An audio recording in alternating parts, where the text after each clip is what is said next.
ఎరా గుద్దితే అమ్మాయిలు పడిపోతారా?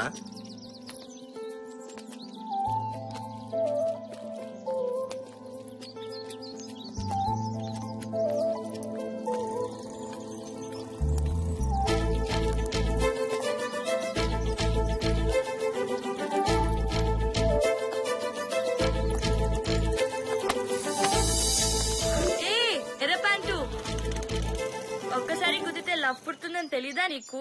గుద్దితే లవ్ పుడుతుందా? మరి రా వచ్చి గుద్దు గుద్దు బాబు.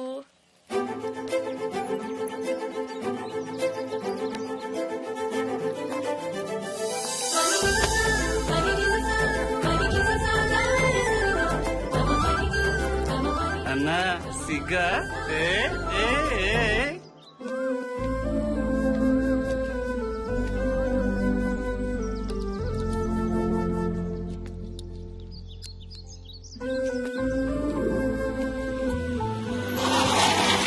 అన్నా నీకోసం ఎదుగుతున్నా. వదిన అక్కడ పాట పాడుతుందన్నా. ఎక్కడ్రా? రవీంద్ర సారథిలో అన్నా. రవీంద్ర సారథిలోనా? థ్యాంక్స్ రా.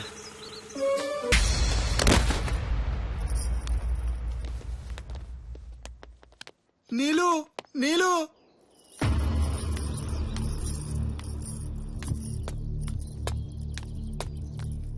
నీలు నీలు ప్లీజ్ నీలు ఒక్కసారి ఆగండి ప్లీజ్.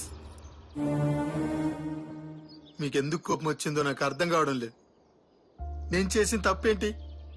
మీ మీద రాళ్ళని పూలమాలగా మార్చడం నా తప్ప?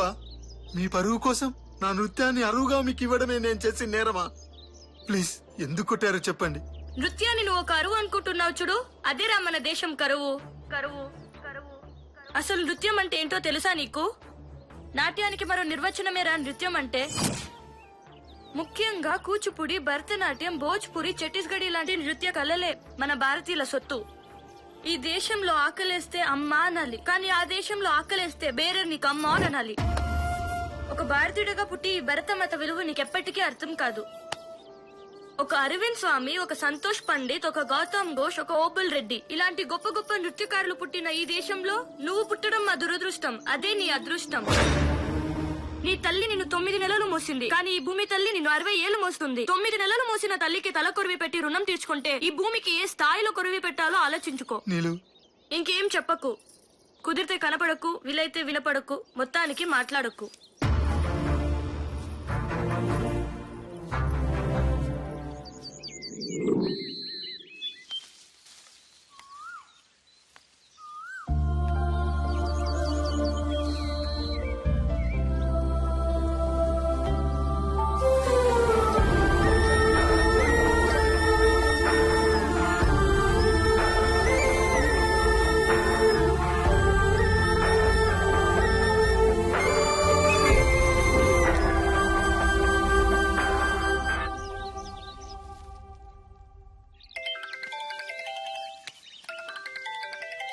నీతో కొంచెం మాట్లాడాలి, పైకి రా.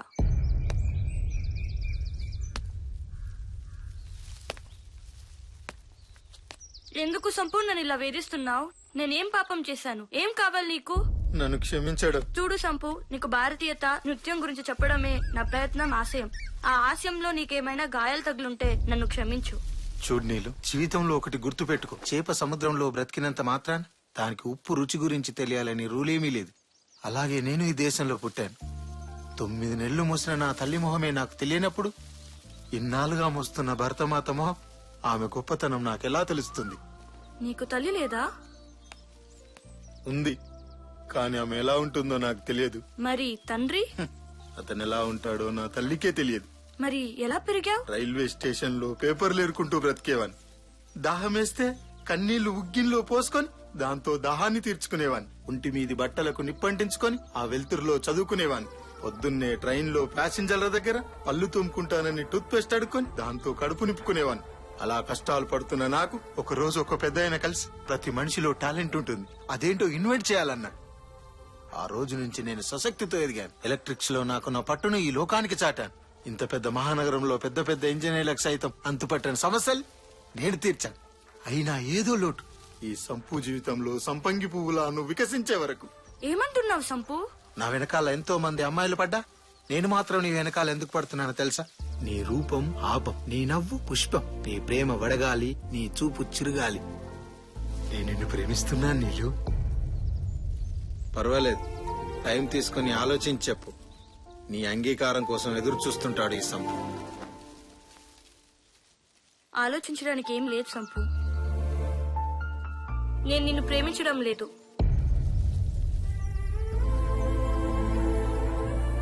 అవును సంపు, నేను నిన్ను ప్రేమించడం లేదు. ఎందుకు ప్రేమించాలి? ఎస్, నువ్వు అందగాడివే. నేను ఏ అమ్మాయినా ఇష్టపడాల్సిందే. నీ రూపం గుర్తొచ్చిన ప్రతిసారి నాలో తెలియని రసస్పందన కలుగుతుంది. అందం, టాలెంట్, ఇవే నా ప్రేమకు కావాల్సిన అర్హతలు. నీ తల్లిదండ్రులెవరో నీకు తెలీదు, నీ ఊరేదో నీకు తెలీదు, నీ కులం, గోత్రం ఇవేమి నీకు తెలీదు. అసలు నీ గురించి ఈ ప్రపంచానికే తెలీదు. నాకు నీలా 6 అడుగుల అందగాడు అక్కర్లేదు. అతని గురించి జనం పిచ్చెక్కిపోవాలి. అతను నా కోసం ఈ ప్రపంచంతో పోరాడాలి. నన్ను ప్రేమించడం అతని అదృష్టం అవ్వకూడదు. అతన్ని ప్రేమించకపోవడం నా దురదృష్టం అవ్వాలి. నన్ను ప్రేమించేవాడు 100% మగాడై ఉండాలి. 99.9% అయినా నాకు అక్కర్లేదు. నన్ను మర్చిపో సంపు. నీలో ఏమైనా ఆశలు రేపుంటే నన్ను క్షమించు.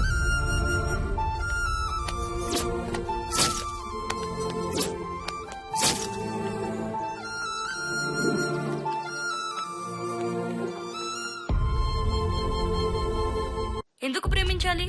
అసలు ఈ గురించి ప్రపంచానికే తెలీదు. అతని గురించి జనం పిచ్చెక్కిపోవాలి. అతను నా కోసం ఈ ప్రపంచంతో పోరాడాలి. కళ్ళు కనపడటం లేదురా? ఎక్కడ చూసుకుని వస్తున్నావురా? ఈ ఫోన్ విలువ తెలుసారా? 40,000 పెట్టుకుని 4 రోజులు కాలే. అమెరికా ఫోన్ రా ఇది. నా భార్య మంగళసూత్రాలు తాకట్టు పెట్టి మరీ కొన్నాను రా. చూస్తే అనాథ విధవలా ఉన్నావు. అయినా భార్య విలువ నీకేం తెలుస్తుందిలే. అమ్మా బాబులు కనేసి ఊరి మీద పడేస్తారు. పోయేదాకా తెలియదు ఎందుకు పుడతారు.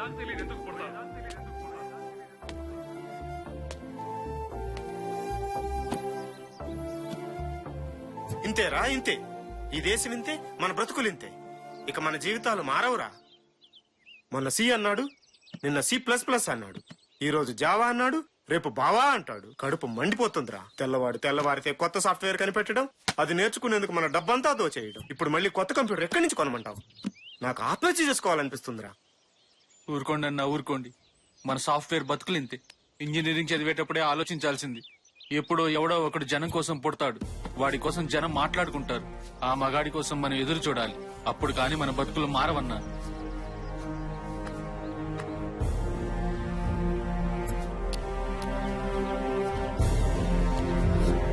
తెల్లవారితే కొత్త సాఫ్ట్వేర్ కనిపెట్టడం, అది నేర్చుకునేందుకు మన డబ్బంతా దోచేయడం.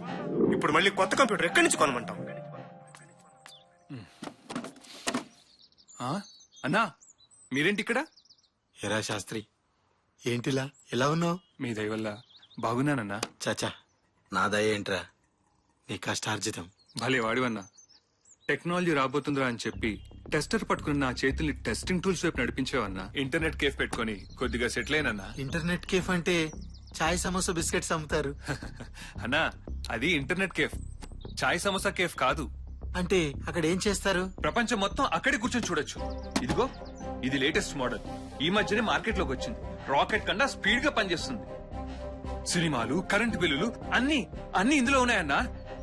అద్భుతం. కంప్యూటర్ అంటే ఇదేనా? అవునన్నా, ఇదే. ఎంత అవుతుంది? 70,000 అవుతుందన్నా. వాట్, 70,000? అవునన్నా. ఆ డబ్బుతో సెకండ్ హ్యాండ్ కార్ వస్తుంది కదరా. ఏం చేస్తామన్నా? అసలు ఏముంటుందిరా ఇందులో? ఇవే.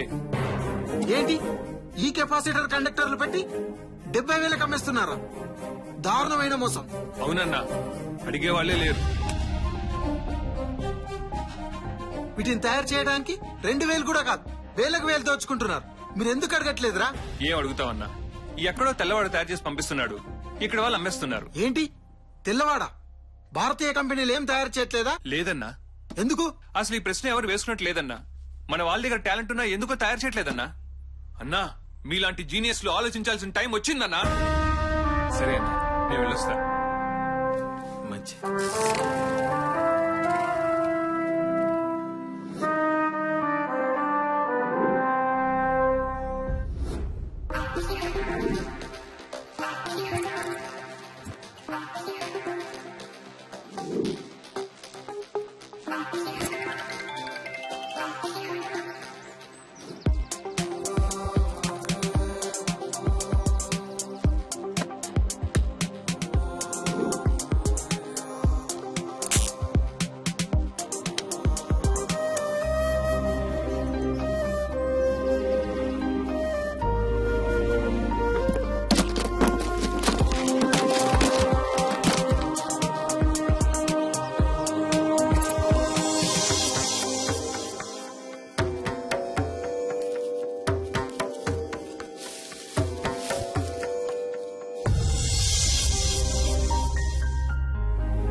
ఒక్క నిమిషం.